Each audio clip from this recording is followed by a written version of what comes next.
na maayos, okay, yung video. So, ito pa yung isa, text or voice narration, yung sa pagbo-voice over, appears throughout and adds new information. So, ibig sabihin, hindi lang tayo basta-basta nag-voice over, dapat alam natin kung ano yung i-deliver natin, no? Kailangan may value pa rin. May value pa rin yung video, nakapaglagay tayo doon ng iba pang information bukod doon sa pinapanood nila. Okay? Consistent editing is used throughout and adds new information.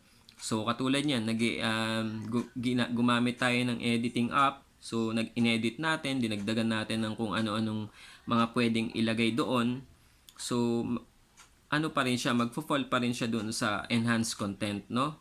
Ibig sabihin, original pa rin yung yung videos na yon, ano. Okay. So, consistent editing is used throughout and adds new information such as compilation of clips around a person to tell their life story or a top 10 list of a product category. Ito along naman to, sample lang to, no. So guys, ano natin, anong tawag dito, malalaman natin kung original content kung yung isang videos, guys, is nalagyan natin nagkaroon na add natin, no, additional value doon sa videos na yon. Kung hindi man siya galing talaga sa atin, at least nabigyan natin siya ng magandang pagkaka-edit, nagkaroon ng voice over, nag-appear tayo sa videos na yon. So okay pa rin yun, no? Magfo-fall pa rin siya sa original content. Okay. So, punta naman tayo sa limited originality. Okay, content violates our limited originality policy if your page or profile had no role in creating it and does not meaningfully alter its source. Okay, so na-violate natin, no? Nagkakaroon tayo ng limited originality kung kumukuha pa tayo ng ibang videos ng iba tapos hindi natin na-enhance, no? Yun lang, pwedeng kuhain natin video o kaya i-screen recording natin. So wala guys, limited originality, kaya tayo nagkakaroon ng violation. So maraming ganyan, ano?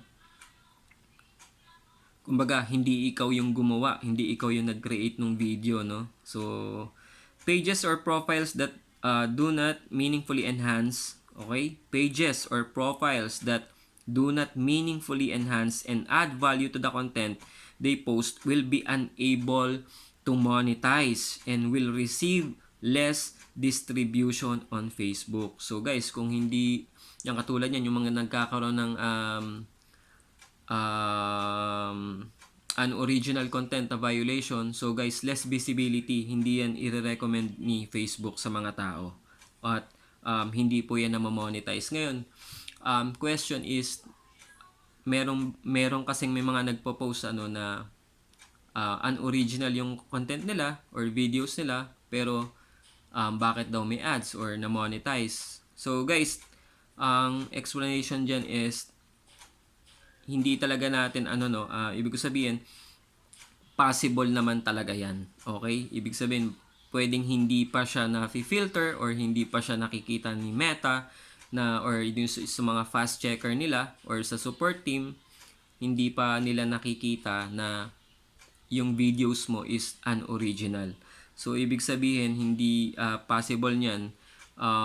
Hindi man ngayon magkaroon ng violation, pero I'm sure na magkaka-violation po yan. Okay? So guys, punta naman tayo dito sa limited originality. Okay? So, content violates our limited originality policy if your page or profile had no role in creating it. Hindi po kayo yung gumawa. So, mababiolate nyo guys, magkakaroon tayo ng violation on original content, no? And does not meaningfully alter its source. Hindi natin siya na-enhance ng maayos. Okay? Pages or profiles that do not meaningfully enhance and add value to the content they post will be unable to monetize and will receive less distribution on Facebook. So malinaw guys, yung mga unoriginal content or videos natin, hindi po yan mamamonetize. So, limited editorialization. A page or profile post videos that the page or profile did not film or produce. Ito yung hindi natin video, no? May ibang may-ari, no? Tapos ginamit natin yung video na yon with minor but not meaningful enhancement. Okay guys, hindi natin siya na-enhance, hindi tayo nakapag-add ng value, hindi natin masyado, wala tayong masyadong nailagay na information or editing. Magpo-fall po yan sa unoriginal content. Example of minor enhancement: meme bars, logos. Okay? Logos. Marami pong nag-upload mga ganyan, no? Background music, changing video speed, and adding subtitle, transcript. Ibig sabihin, ito lang yung naglagay kayo ng mga tawag dito, title, no? Hindi natin siya masyadong nabigyan ng or nadagdagan ng value, or hindi natin na-enhance masyado yung video na yon. So, ayun, possible pa magkaroon tayo ng violation. Okay, second is aggregating. A page or profile compiles and posts videos from multiple pages, profiles, or third-party content creator. Example nito yung sa compiling or curating content from multiple sources without meaningful enhancement. So, parang ganun pa rin, ano? Kumuha tayo ng mga videos ng iba, kinompile natin. So, wala rin tayong masyadong binago, hindi nadagdagan yung information. So, magpo-fall pa rin po siya sa unoriginal content. So, lalo na po ito, no, yung duplicative content. A page or profile post content that already exists on Facebook. Ibig sabihin, nag-e-exist na po yung video, kinuha natin, in-upload natin ng ganun lang. So guys, wag niyo pong gagawin yun, ano? Unoriginal content po yun. Okay, so sana guys, ano po tayo, no? Na-enlight po tayo, at sana may apply natin ito sa ating mga account. Huwag po kayo mag-upload ng mga unoriginal videos or unoriginal content. Ibig sabihin, yung mga videos dapat na ina-upload nyo is sa inyo po yun dapat. Kayo po ang nag-publish, kayo ang nag-film, kayo ang nag-post, kayo po ang gumawa. Yun po, no? Sa madaling salita, kayo po ang owner ng video. Okay? Huwag po kayo nag-upload ng mga katulad yan, yung nakalagay dito, yung sa, halimbawa, photo, tas nagyan ng background music. So, hindi po yan namamonetize. Actually, prohibited format po yung ganyan na video, no? Hindi natin kinuha sa iba, pero minor lang siya, minor enhancement. Halimbawa, yan, katulad yan, photo ginamit pa natin. So, hindi po yan namamonetize. Okay? So, sana guys, ano po tayo, no?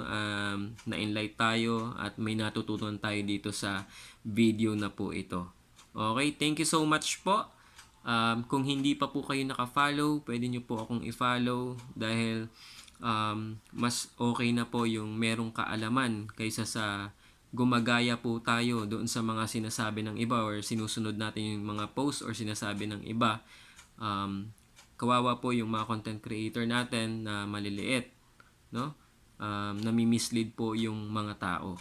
Okay? Yung mga kapwa nating content creator. So, sana kung may time kayo, pwede kayo magbasa ng policy ni Meta para mas ma-enlight kayo at